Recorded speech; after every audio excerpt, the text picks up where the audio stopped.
फलदायी होता है। सोनक्षियों ने सूजी महाराज को पूछा, जब जप कर रहे हो तो उसकी गिनती कैसे करें कि हमने इतना जप कर दिया, क्योंकि इसमें लिखा है कि 1000 जप करोगे तो उसका इतना महत्व है, 10,000 करोगे तो उसका इतना महत्व है, 1,00,000 जप करोगे तो इसका इतना महत्व है। तो शीघ्र ही पूछा कि जप की गिनती काय के ऊपर की जाए, तो क्या लिखा, अगुली जप संख्या न एक मेकम सुभानने, उंगलियों के ऊपर गिनती करके जब उंगलियों पर किया जाता है उसका 1 गुना फल मिलता है।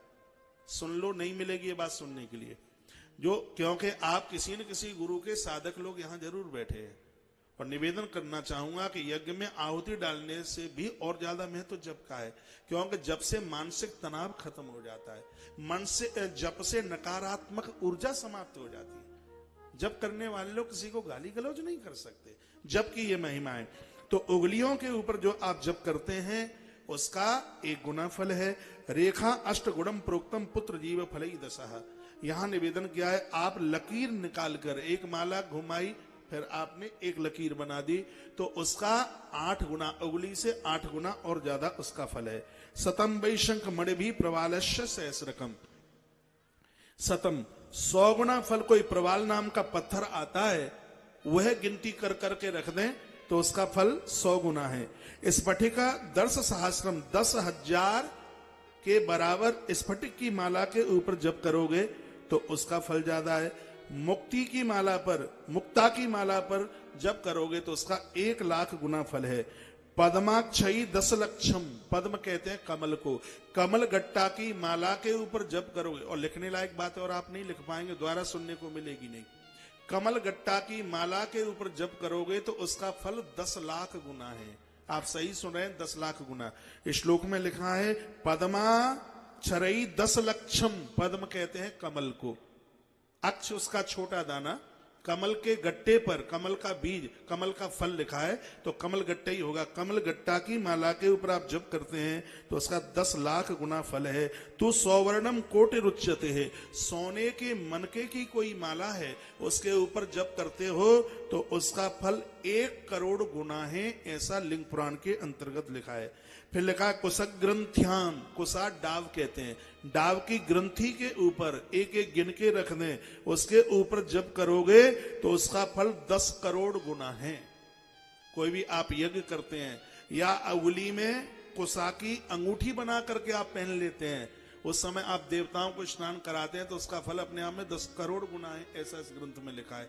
कुशा इतनी पवित्र है। और अब और सुन लीजिए क्या लिखा है, तुलसी रुद्राक्ष नंता गुणम क्षते है, जो तुलसी की माला पर और रुद्राक्ष की माला के ऊपर जप करते हैं, कंठ में तुलसी और रुद्राक्ष पहन करके जप करते हैं, गणित का अंक फैल हो जाए, उस जप का फल अपने आप में अनंत गुना है। लिखा है तुलसी रुद्राक्ष अनंत गुणमुच्यते है।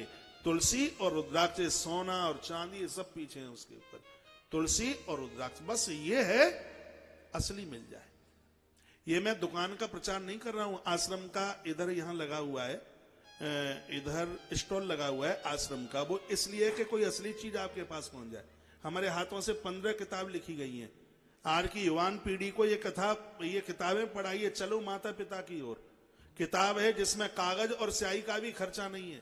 आज की युवान पीढ़ी पढ़े तो सही कि माता पिता का अपना कितना बड़ा प्रभाव है अपने आप में। इनका आशीर्वाद गंगा के पुत्र को भीष्म बना देता है, इनका आशीर्वाद दशरथ के बेटे को राम बना देता है, इनका आशीर्वाद हिमाचल में जन्मे हुए एक यज्ञदत्त के बेटे को कुमार श्रवण बना देता है।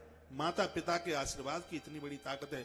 मेरे प्रभु श्री राम जी ने जिस समय सुलोचना मिलने के लिए आई थी, लखन को कहा था सुलोचना को ऐसे लेके आओ जैसे कोई चाचा भतीजी को लेके आ रहा है। लखन लाल गए और सुलोचना को, ये मेघनाथ की मृत्यु के बाद की बात थी, जब अपने पति का मस्तिष्क मांगने को आई, सुलोचना पहुंची, लखन लाल सम्मान के साथ लेके गए।